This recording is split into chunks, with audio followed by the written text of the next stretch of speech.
ਸਾਡੇ channel MK Infotech ਵਿੱਚ ਆਪ ਸਭ ਦਾ ਸਵਾਗਤ ਹੋਵੇ ਤੇ ਜੇਕਰ ਤੁਸੀਂ ਸਾਡਾ ਚੈਨਲ ਹਾਲੇ ਤੱਕ ਸਬਸਕ੍ਰਾਈਬ ਨਹੀਂ ਕੀਤਾ ਤਾਂ ਇਸ ਨੂੰ ਸਬਸਕ੍ਰਾਈਬ ਜ਼ਰੂਰ ਕਰ ਦਿਓ।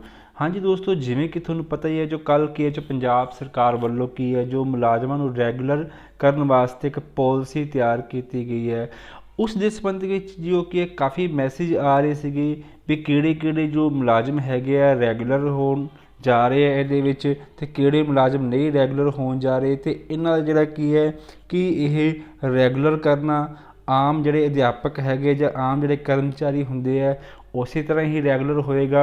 ਵਿਸ਼ੇਸ਼ ਕੇਡਰ ਕੀ ਹੈ, ਉਮਾ ਦੇਵੀ ਜੱਜਮੈਂਟ ਕੀ ਸੀ ਅਤੇ EGS ਜਿਹੜੇ AI ਆਊਟਸਾਈਡਰ ਅਡਹੋਕ ਡੇਲੀ ਵੇਜਸ ਅਤੇ ਜਿਹੜੇ ਟੀਚਰਸ ਜਿਹੜੇ ਕੀ ਹੈ ਸਕੂਲਾਂ ਦੇ ਵਿੱਚ ਕੰਮ ਕਰ ਰਹੇ ਹੈਗੇ ਆ ਉਹਨਾਂ ਦਾ ਜਿਹੜਾ ਰੈਗੂਲਰ ਕਰਨ ਵਾਸਤੇ ਜਿਹੜਾ ਇਹ ਢਾਂਚਾ ਤਿਆਰ ਕੀਤਾ ਗਿਆ ਅਤੇ ਵਿਸ਼ੇਸ਼ ਕੇਡਰ ਕੀ ਹੈ ਅਤੇ ਕੁਛ ਕੀ ਥਾਵਾਂ 'ਤੇ ਇਹਦਾ ਵਿਰੋਧ ਵੀ ਹੋ ਰਿਹਾ ਹੈ, ਕੁਛ ਜਿਹੜੀ ਜਥੇਬੰਦੀਆਂ ਵੱਲੋਂ ਵਿਰੋਧ ਕੀਤਾ ਜਾ ਰਿਹਾ ਹੈ। ਦੂਜਾ ਯੋਗਤਾ ਨੂੰ ਲੈ ਕੇ, ਉਮਰ ਨੂੰ ਲੈ ਕੇ, ਤਜਰਬੇ ਨੂੰ ਲੈ ਕੇ, ਤਨਖਾਹ ਕਿੰਨੀ ਮਿਲੇਗੀ, ਛੁੱਟੀਆਂ ਅਤੇ ਗ੍ਰੈਚੁਟੀ, ਸੇਵਾ ਕਾਲ ਆਦਿ ਸਭ ਕੀ ਹੈ ਆਪਾਂ ਇਸ ਜਿਹੜੇ ਵੀਡੀਓ ਦੇ ਵਿੱਚ ਡਿਸਕਸ ਕਰ ਰਹੇ ਹਾਂ। ਅਤੇ ਉਸ ਦੇ ਰਿਗਾਰਡਿੰਗ ਕੀ ਹੈ ਜੇਕਰ ਤੁਹਾਨੂੰ ਵੀ ਕੋਈ ਡਾਊਟ ਹੋਵੇ ਤੁਸੀਂ ਕਿ ਕਮੈਂਟ ਬਾਕਸ ਵਿੱਚ ਵੀ ਪੁੱਛ ਸਕਦੇ ਹੋ। ਅਤੇ ਆਓ ਆਪਾਂ ਦੇਖਦੇ ਹਾਂ ਕਿ ਕੀ ਇਹ ਪਾਲਿਸੀ ਹੈ ਜਿਹੜੀ ਕਿ ਇਹ ਜਿਹੜਾ ਕੀ ਹੈ ਕਟਿੰਗ ਆਰਟੀਕਲ ਨਿਊਜ਼ਪੇਪਰ ਦੇ ਇਹਦੇ ਵਿੱਚ ਜਿਹੜੇ ਫੈਕਟਸ ਹੈਗੇ ਉਹ ਇਸ ਵੀਡੀਓ ਵਿੱਚ ਕੀ ਹੈ ਕਲੀਅਰ ਕਰਾਂਗਾ। ਹਾਲਾਂਕਿ ਸਭ ਤੋਂ ਪਹਿਲਾਂ ਇਹਦੇ ਵਿੱਚ ਕਿਹਾ ਕਿ 8800 ਜਿਹੜੇ ਕੀ ਹੈ ਠੇਕਾ ਵਰਕ ਚਾਰਜਰ ਕੱਚੇ ਅਤੇ ਅਡਹੋਕ ਅਧਿਆਪਕ ਅਤੇ ਮੁਲਾਜ਼ਮਾਂ ਨੂੰ ਪੱਕੇ ਕਰਨ ਲਈ ਹਰੀ ਝੰਡੀ ਦਿੱਤੀ ਗਈ ਹੈ। ਸਭ ਤੋਂ ਪਹਿਲਾਂ ਤਾਂ ਕੀ ਹੈ ਜਿਹੜੇ ਇਹਦੇ ਵਿੱਚ ਹੈ ਕਿਹੜੇ ਮੁਲਾਜ਼ਮ ਜਿਹੜੇ ਕੀ ਹੈ ਵਿਦਆਊਟ ਗੌਰਮੈਂਟ ਐਡਵਰਟਾਈਜ਼ਮੈਂਟ ਤੋਂ ਰੱਖੇ ਗਏ ਸੀਗੇ, ਜਿਨ੍ਹਾਂ ਕੋਲ ਕੀ ਹੈ ਇੱਕ ਉਸ ਜਿਹੜੀ ਵੀ ਪੋਸਟ 'ਤੇ ਉਹ ਕੰਮ ਕਰ ਰਿਹਾ। ਸਪੋਜ਼ ਕਰੋ ਕਿ ਕੋਈ ETT ਟੀਚਰ ਦੀ ਪੋਸਟ 'ਤੇ ਕੰਮ ਕਰ ਰਿਹਾ ਹੈ, ਕੋਈ ਕਲਰਕ ਦੀ ਪੋਸਟ 'ਤੇ ਕੰਮ ਕਰ ਰਿਹਾ ਹੈ ਐਂਡ ਜੋ ਕਿ ਕਿਸੇ ਵੀ ਜਿਹੜੀ ਪੋਸਟ 'ਤੇ ਜਿਵੇਂ ਕਿ ETT ਵਾਸਤੇ ਜਿਹੜਾ ਕੀ ਹੈ ETT ਡਿਗਰੀ ਹੋਣੀ ਚਾਹੀਦੀ ਹੈ, ਕਲੈਰੀਕਲ ਵਾਸਤੇ ਜੋ ਕਿ ਹੈ ਗ੍ਰੈਜੂਏਸ਼ਨ ਦੀ ਡਿਗਰੀ ਹੋਣੀ ਚਾਹੀਦੀ ਹੈਗੀ ਹੈ। ਉਹ ਦੋਵੇਂ ਕੀ ਹੈ ਇਸ ਜਿਹੜਾ ਕੀ ਹੈ ਜੋ ਪੋਸਟ ਜਿਹੜੀ ਪੋਸਟ 'ਤੇ ਉਹ ਕੰਮ ਕਰ ਰਿਹਾ ਉਹਦੇ ਕੋਲ ਉਹ ਕੁਆਲੀਫਿਕੇਸ਼ਨ ਹੋਣੀ ਚਾਹੀਦੀ ਹੈਗੀ ਹੈ। ਅਦਰਵਾਈਜ਼ ਕੀ ਹੈ ਉਹ ਕੀ ਹੈ ਇਸ ਰੈਗੂਲਰ ਪਾਲਿਸੀ ਦੇ ਅਧੀਨ ਕੀ ਹੈ ਕਵਰ ਨਹੀਂ ਕੀਤਾ ਜਾਏਗਾ। ਦੂਜੀ ਜਿਹੜੀ ਗੱਲ ਇਹਦੇ ਵਿੱਚ ਜਿਹੜੀ ਨਿਕਲ ਕੇ ਆਉਂਦੀ ਹੈਗੀ ਹੈ ਕਿ ਜਿਹੜਾ ਕੀ ਹੈ ਅਨੁਸੂਚੀ ਜਿਹੜੀ ਹੈਗੀ ਇਹਦੇ ਵਿੱਚ ਦੱਸਿਆ ਗਿਆ 162 41 ਵਿੱਚ ਜਿਹੜੀ ਸਟੇਟ ਲਿਸਟ ਦੇ ਵਿੱਚ ਕੀ ਹੈ ਜੋ ਆਰਟੀਕਲ 41 ਦੇ ਵਿੱਚ ਕੀ ਕਿਹਾ ਗਿਆ ਕਿ ਜਿਹੜਾ ਕੀ ਹੈ ਸਰਕਾਰ ਮਤਲਬ ਮੁਲਾਜ਼ਮਾਂ ਦੀ ਭਲਾਈ ਵਾਸਤੇ ਇਸ ਤਰ੍ਹਾਂ ਦੀ ਨੀਤੀ ਤਿਆਰ ਕਰ ਸਕਦੀ ਹੈ। ਐਕਸਪੀਰੀਅੰਸ ਇਹਦੇ ਵਿੱਚ ਕੀ ਸੀਗਾ 10 ਸਾਲ ਦਾ ਕੀ ਜਿਹੜਾ ਕੀ ਹੈ ਤਜਰਬਾ ਘੱਟੋ ਘੱਟ ਹੋਣਾ ਚਾਹੀਦਾ ਹੈਗਾ। ਹੁਣ 10 ਸਾਲ ਦਾ ਤਜਰਬਾ ਕੀ ਹੈ ਕਈ ਜਿਹੜੇ ਕੀ ਹੈ ਐਮਪਲੋਏ ਹੈਗੇ ਖਾਸ ਕਰ ਜਿਹੜੇ ਟੀਚਿੰਗ ਕੈਟੇਗਰੀ ਦੇ ਵਿੱਚ ਉਹਨਾਂ ਨੇ ਕੀ ਕੀਤਾ ਸੀਗਾ ਜਿਵੇਂ ਕਿ ਉਹ ਪਹਿਲਾਂ ਕੀ ਹੈ ਪੜ੍ਹਾਉਣ ਲੱਗ ਗਏ ਸੀਗੇ ਅਤੇ ਬਾਅਦ ਦੇ ਵਿੱਚ ਉਹਨਾਂ ਨੇ ਕੀ ਜਿਹੜੀ ਕੁਆਲੀਫਿਕੇਸ਼ਨ ਤਿਆਰ ਕੀਤੀ ਸੀਗੀ। ਕੁਆਲੀਫਿਕੇਸ਼ਨ ਜਿਵੇਂ ਕਿ ਕੋਈ ਜੋਬ ਦੇ ਵਿੱਚ ਸੀਗਾ ਬਾਅਦ ਦੇ ਵਿੱਚ ਉਸਨੇ ਕੀ ਹੈ ETT ਕਰ ਲਈ ਜਾਂ ਡਿਸਟੈਂਸ ਐਜੂਕੇਸ਼ਨ ਜਿਸ ਨੂੰ ਆਪਾਂ ਕੀ ਹੈ ਡਿਪਲੋਮਾ ਇਨ ਐਲੀਮੈਂਟਰੀ ਐਜੂਕੇਸ਼ਨ ਕਹਿ ਦਿੰਦੇ ਹਾਂ ਉਹ ਕਰ ਲਿਆ ਅਤੇ ਕਈਆਂ ਨੇ ਕੀ ਹੈ B.Ed ਵੀ ਕੀਤੀ ਹੈਗੀ ਹੈ। ਅਤੇ ਉਹ ਜਿਹੜਾ ਕੀ ਹੈ ਜੇਕਰ ਮੰਨ ਕੇ ਚਲੋ 10 ਸਾਲ ਦੇ ਵਿੱਚ ਉਹ ਕਵਰ ਹੈਗਾ।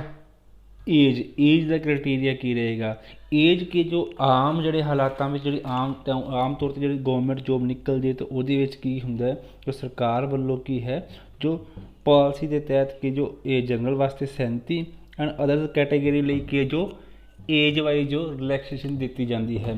ਇਹਦੇ ਵਿੱਚ ਕੀ ਹੈ ਰਿਲੈਕਸੇਸ਼ਨ ਦਾ ਸਿਰਫ ਕੀ ਹੈ 58 ਸਾਲ ਦੀ ਉਮਰ ਤੱਕ ਜਿਹੜਾ ਕੀ ਹੈ ਉਹ ਮੰਨਿਆ ਜਾਏਗਾ। ਜੇਕਰ ਕਿਸੇ ਦੀ ਉਮਰ ਕੀ ਹੈ 58 ਸਾਲ ਦੇ ਨੇੜੇ ਹੈ ਜਾਂ 58 ਸਾਲ ਦਾ ਵੀ ਹੋ ਗਿਆ ਹੈਗਾ ਤਾਂ ਉਹਨੂੰ ਕੀ ਹੈ ਇਸ ਪਾਲਿਸੀ ਦੇ ਵਿੱਚ ਕਵਰ ਨਹੀਂ ਕੀਤਾ ਜਾਏਗਾ।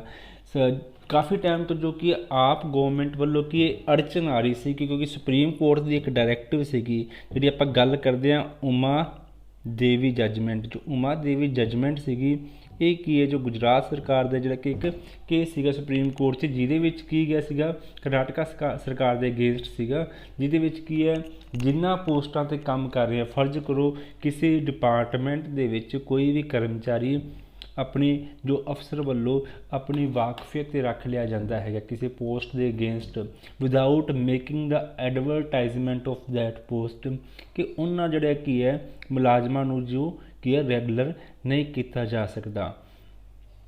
ਤੋ ਇਸੇ ਤਰ੍ਹਾਂ ਕੀ ਹੈ ਇਹਦੇ ਵਿੱਚ ਜਿਹੜੇ ਟੀਚਰਸ ਵਾਈਜ਼ ਜਿਹੜੀ ਹੈਗੀ ਹੈ 8700 ਜਿਹੜੇ ਕਿ 36 ਟੀਚਰ ਹੈਗੇ ਸੀ ਤੇ 1130 ਕੀ ਜਿਹੜੇ ਇਨਕਲੂਸਿਵ ਐਜੂਕੇਸ਼ਨ ਟੀਚਰ ਹੈਗੇ ਹੈ ਤੇ 5442 ਜਿਹੜੇ ਕਿ ਐਜੂਕੇਸ਼ਨ ਸਰਵਿਸ ਪ੍ਰੋਵਾਈਡਰ ਹੈਗੇ ਹੈ ਤੇ ਉਸ ਤੋਂ ਇਲਾਵਾ ਜਿਹੜੇ ਕਿ ਉਹ ਰੈਗੂਲਰ ਕੀਤੇ ਜਾਣਗੇ।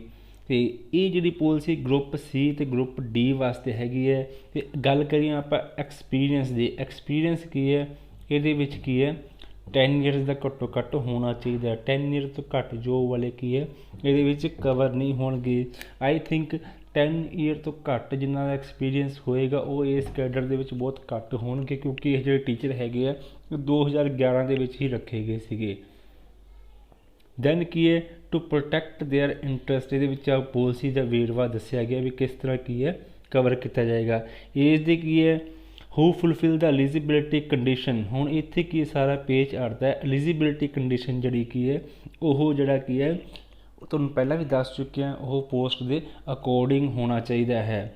ਐਂਡ ਦੈਨ ਉਸ ਤੋਂ ਬਾਅਦ service till the age of 58 year, 58 year ਤੱਕ ਤੁਸੀਂ ਕੀ ਇਸ ਪੋਸਟ ਦੇ ਵਿੱਚ ਰਹਿ ਸਕਦੇ ਹੈਗੇ ਹੋ।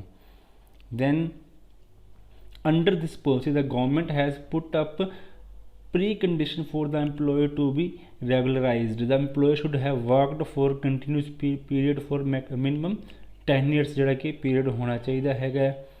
ਤੇ then ਕਵਰ ਕਿਹੜੇ ਕਿਹੜੇ ਨਹੀਂ ਹੋਣਗੇ ਇਹਦੇ ਵਿੱਚ। The policy will not applicable to a person who has been engaged in a honorary capacity। Honorary capacity ਮਤਲਬ ਕਿ ਜਿਨ੍ਹਾਂ ਨੂੰ ਕਿ ਸਿਰਫ ਇੱਕ ਮਾਣ ਸਨਮਾਨ ਵਜੋਂ ਤਨਖਾਹ ਦਿੱਤੀ ਜਾਂਦੀ ਹੈਗੀ ਹੈ, ਜਿਵੇਂ ਕਿ ਆਂਗਣਵਾੜੀ ਵਰਕਰਸ ਹੋ ਗਏ। Then on a part of time basis or had attendant the age of superannuations, ਜਿਨ੍ਹਾਂ ਨੇ ਕੀ ਹੈ ਏਜ ਆਫ ਸਪਰਨੈਂਸ਼ੀਏਸ਼ਨ ਮਤਲਬ 58 ਸਾਲ ਦੀ ਉਮਰ ਪੂਰੀ ਕਰ ਲਈ ਹੈਗੀ। ਹਾਂ ਕੋਈ ਨਹੀਂ ਰੱਖ ਦੋ, ਬਾਹਰ ਰੱਖ ਦੋ ਜੀ, ਆ ਰਹਿ ਜਾਓ ਡੋਲ ਤਾਂ ਮੈਂ ਨਹੀਂ ਪੀਂਦਾ ਇਹ।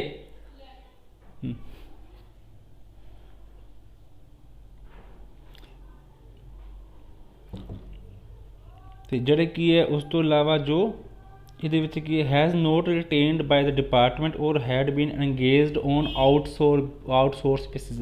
ਇਹਦੇ ਵਿੱਚ ਕੀ ਹੈ ਜੋ 35,000 ਮੁਲਾਜ਼ਮ ਸੀਗੇ ਟੋਟਲ, ਉਹਨਾਂ ਵਿੱਚ ਤਾਂ ਕੀ ਸੀਗਾ ਵੀ ਜਿਹੜਾ ਟੋਟਲ 35,000 ਮੁਲਾਜ਼ਮ ਸੀਗੇ ਕੱਚੇ, ਜਿਹੜਾ ਕਿ ਵਾਅਦਾ ਕੀਤਾ ਗਿਆ ਸਰਕਾਰ ਵੱਲੋਂ, ਉਹਦੇ ਵਿੱਚ ਤਾਂ ਆਊਟਸੋਰਸ ਕਾਮੇ ਵੀ ਸੀਗੇ। ਬਟ ਇਸ ਜਿਹੜੀ ਕੀ ਹੈ ਕਵਰੇਜ ਦੇ ਵਿੱਚ ਕੀ ਹੈ ਆਊਟਸੋਰਸ ਜਿਹੜੇ ਕਰਮਚਾਰੀ ਉਹ ਨਹੀਂ ਆਉਂਦੇ ਹੈਗੇ। ਇਹਨਾਂ ਨੇ ਸਪੈਸ਼ਲ ਕਹਿ ਦਿੱਤਾ ਹੈਗਾ ਜਿਹੜੇ ਇਨਸੈਂਟਿਵ ਬੇਸਡ ਹੈਗੇ ਉਹਨਾਂ ਨੂੰ ਇਸ ਵਿੱਚ ਕਵਰ ਨਹੀਂ ਕੀਤਾ ਜਾਏਗਾ। ਤੇ if any at the time of placement in the special cadre, ਗੱਲ ਕਰਦੇ ਹਾਂ ਆਪਾਂ ਸਪੈਸ਼ਲ ਕੈਡਰ। ਸਪੈਸ਼ਲ ਕੇਡਰ ਜੋ ਕੀ ਹੈ ਇੱਕ ਖਾਸ ਤਰ੍ਹਾਂ ਦਾ ਕੇਡਰ ਤਿਆਰ ਕੀਤਾ ਜਾਏਗਾ, ਜਿਹਦੇ ਵਿੱਚ ਕੀ ਹੈ ਇਹ ਕੱਚੇ ਜਿਹੜੇ ਮੁਲਾਜ਼ਮ ਹੈਗੇ ਜਿਹੜੇ ਕਿ ਕਿਸੇ ਸਮੇਂ ਦੌਰਾਨ ਬਿਨਾਂ ਕਿਸੇ ਗਵਰਨਮੈਂਟ ਨੋਟੀਫਿਕੇਸ਼ਨ ਤੋਂ ਰੱਖੇ ਗਏ ਸੀਗੇ। ਇਹਨਾਂ ਨੂੰ ਕੀ ਹੈ ਰੈਗੂਲਰ ਕਰਨ ਵਾਸਤੇ ਜੋ ਕਿ ਇੱਕ ਸਪੈਸ਼ਲ ਕੇਡਰ ਬਣਾਇਆ ਜਾਏਗਾ, ਜਿਹਦੇ ਵਿੱਚ ਕੀ ਹੈ ਲਾਭ ਤਾਂ ਸਾਰੇ ਮੁਲਾਜ਼ਮਾਂ ਵਾਂਗ ਮਿਲਣਗੇ, ਪਰ ਜਿਹੜੇ ਕੁਝ ਕੁ ਲਾਭ ਹੈਗੇ ਹੈ ਫਰਜ਼ ਕਰੋ ਜਿਵੇਂ ਗ੍ਰੈਚੁਟੀ ਦਾ ਲਾਭ ਹੋ ਗਿਆ, ਪੈਨਸ਼ਨ ਦਾ ਲਾਭ ਹੋ ਗਿਆ, ਸੈਲਰੀ ਦਾ ਲਾਭ ਹੋ ਗਿਆ। ਐਂਡ ਦੈਨ ਗ੍ਰੈਚੁਟੀ ਤੇ ਇਹਦੇ ਵਿੱਚ ਮਿਲਣਯੋਗ ਹੋਏਗੀ, ਪੈਨਸ਼ਨ ਵੀ ਕਾਫੀ ਹੱਦ ਤੱਕ ਹੋਏਗੀ, ਬਟ ਉਹਦਾ ਜਿਹੜਾ ਕ੍ਰਾਈਟੇਰੀਆ ਹੈਗਾ ਉਹ ਕੀ ਹੈ ਪੋਲਿਸੀ ਦੇ ਵਿੱਚ ਹੀ ਕਵਰ ਹੋਏਗਾ, ਵੀ ਕਲੀਅਰ ਹੋਏਗਾ ਵੀ ਕੀ ਇਹਦੇ ਵਿੱਚ ਪੈਨਸ਼ਨ ਦੀ ਸਥਿਤੀ ਹੋਏਗੀ। ਸੈਲਰੀ ਜੋ ਕਿ ਗੌਰਮੈਂਟ ਇਹ ਹਵਾਲਾ ਦੇ ਕੇ ਇਕੁਅਲ ਪੇ ਦਾ ਹਵਾਲਾ ਦੇ ਕੇ ਸੈਲਰੀ ਤੁਹਾਨੂੰ ਕੀ ਹੈ ਪੂਰੀ ਦਿੱਤੀ ਜਾ ਸਕੇਗੀ। ਜਿਹੜੇ ਬਾਕੀ ਜਿਹੜੇ ਕੀ ਹੈ ਅਦਰਸ ਬੈਨੀਫਿਟ ਹੈ ਉਹਦੇ ਵਿੱਚ ਕੁਝ ਚੇਂਜਸ ਹੋਣਗੇ, ਕਿਉਂਕਿ ਉਹ ਤੁਹਾਨੂੰ ਕੰਪਲੀਟ ਬੈਨੀਫਿਟ ਨਹੀਂ ਦੇ ਸਕਣਗੇ, ਕਿਉਂਕਿ ਨਹੀਂ ਜੇਕਰ ਕੰਪਲੀਟ ਬੈਨੀਫਿਟ ਦੇ ਤਾਂ ਫਿਰ ਸਪੈਸ਼ਲ ਕੈਡਰ ਕ੍ਰੀਏਟ ਕਰਨ ਦਾ ਕੋਈ ਮਕਸਦ ਨਹੀਂ ਸੀ। ਸਪੈਸ਼ਲ ਕੈਡਰ ਜਿਵੇਂ ਆਪਾਂ ਲਾ ਲਈਏ ਕਿ ਜੋ ਸਿੱਖਿਆ ਵਿਭਾਗ ਵਿੱਚ ਜਿਵੇਂ ICT ਕਰਮਚਾਰੀ ਹੈਗੇ, ਕੰਪਿਊਟਰ ਅਧਿਆਪਕ ਹੈਗੇ, ਉਹ ਇੱਕ ਸਪੈਸ਼ਲ ਕੈਡਰ ਦੇ ਅਧੀਨ ਭਰਤੀ ਕੀਤੇ ਹੋਏ ਅਧਿਆਪਕ ਹਨ। ਹਾਲਾਂਕਿ ਉਹਨਾਂ ਨੂੰ ਰੈਗੂਲਰ ਵੀ ਕੀਤਾ ਜਾ ਚੁੱਕਾ ਹੈ, ਬਟ ਉਹ ਹੈ ਹਲੇ ICT ਕੈਡਰ ਦੇ ਵਿੱਚ, ਕਿਉਂਕਿ ਉਹਨਾਂ ਨੂੰ ਕੁਝ ਲਾਭ ਜਿਹੜੇ ਹੈ ਜਿਵੇਂ ਪੇ ਕਮਿਸ਼ਨ ਦਾ ਲਾਭ ਨਹੀਂ ਮਿਲਿਆ ਹੋਇਆ। ਐਸੇ ਤਰ੍ਹਾਂ ਜਿਹੜਾ ਸਪੈਸ਼ਲ ਕੈਡਰ ਦਾ ਅਧਿਆਪਕ ਹੋਏਗਾ ਉਹਨੂੰ ਕੀ ਹੈ पे कमीशन का लाभ नहीं मिलेगा। पे कमीशन का लाभ जेकर मिलेगा तो वो लेके अलग रिकमेंडेशनस होणगियां। इस तरह एक स्पैशल केडर जी आम अध्यापक या आम जो रैगूलर कर्मचारी उन्होंने वक्रा होएगा। कुछ लाभ जोड़े कि रैगूलर कर्मचारियों के बजाय उन्होंने घट मिलने योग होणगे। गल आप करिए लीव्स दियाँ, लीव्स जो हैगियां वो की है आम मुलाजमां वांग ही मिलने योग होणगियां। जिमें कि है आम दूजे महकमे में जो 15 EL मिलदियां हैं, कम्यूटेड लीव मिलदियां है, प्रस्तुता छुट्टी मिलती है। सारिया छुट्टियां की है वो जो की है वो हर एक मुलाजम नूं भावें वो ठेके दे उत्ते भी होवे तां भी उन्होंने की है बराबर गौरमेंट मुलाजम के मिलने योग होणगे। ते इस cadre they which he leaves की है एज पर रूल्स मिलने योग होणगियां। ते दूजा इस दे विच आपां गल करिए जो एजुकेशन का, एजुकेशन को लैके काफ़ी जोड़ा की है डाउट्स है उस दे रिगार्डिंग की है तुसी जो जिस पोस्ट पर काम कर रहे हो वही थोड़े को एजुकेशन जी की है एलिजिबिलिटी कंडीशन होनी चाहिए। जेकर तुसी BEd टीचर हो तो थोड़े को BEd योग्यता होनी चाहिए है। टैट की रिलैक्सेशन थोड़ा दी जा सकती है कि एक जेकर तुसी क्लर्क के तौर पर काम कर रहे हो तो थोड़े को ग्रैजुएशन होनी चाहिए है। अदरवाइज तुसी इस पॉलिसी के विच कवर नहीं होवोगे। फिर भी जेकर थोड़ा कोई डाउट है तो तुसी की है ऐसे में जो कमेंट बॉक्स से कमेंट करके तुसी पूछ सकते हो।